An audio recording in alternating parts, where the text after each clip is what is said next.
Now, you might have seen this demo before. It's one we've featured on the channel a few times, where you get a big, strong neodymium magnet like this and a nice thick-walled aluminium tube, and it takes a surprisingly long time to fall through. Now, the explanation for that is to do with how the magnet induces electric currents in the tube, and those currents have their own magnetic field, and those two magnetic fields interact with each other to create a force. I go into a bit more detail with that explanation in one of the other videos if you're interested in that. But if I do it again and look down the tube, I can see that the magnet isn't actually touching the sides at all. So there's an interesting question there, which is what would happen to the weight of the tube if I were measuring it while the magnet was falling through it? Would it increase? Would it decrease?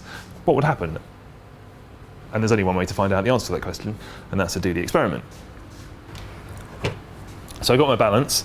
First of all, I need to protect it from the intensely strong magnet that I've got here, so a roll of tape. I'm going to put the tube on and then see what happens.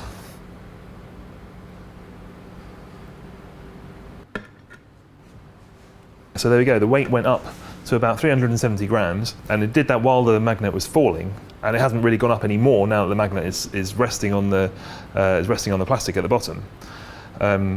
So there's the answer. The weight does go up. The effective weight of the tube does go up with the magnet falling through it. So why is that? Why does that happen? Well, to answer that question, you kind of need to understand a little bit about what weight is. So weight is a force.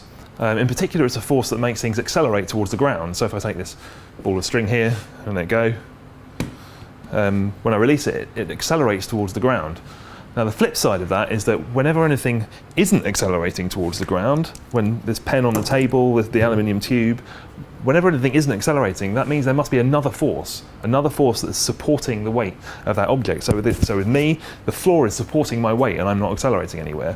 So when the magnet is falling through the tube, the fact that it's not accelerating means that something must be supporting its weight. And that force, in fact, is the magnetic interaction between the magnet and the currents that are set up in the tube. But we know from Newton's third law, if there's a force acting on the magnet supporting its weight, there must be an equal force acting downwards on the tube. And that force is what is being transmitted through the tube into the balance. And that's what we read on the display of the balance. And sure enough, if we measure the weight of the magnet now, we can see, surprise, surprise, the weight it's reading is that 370 odd grams that we saw reading while the magnet was falling through the tube.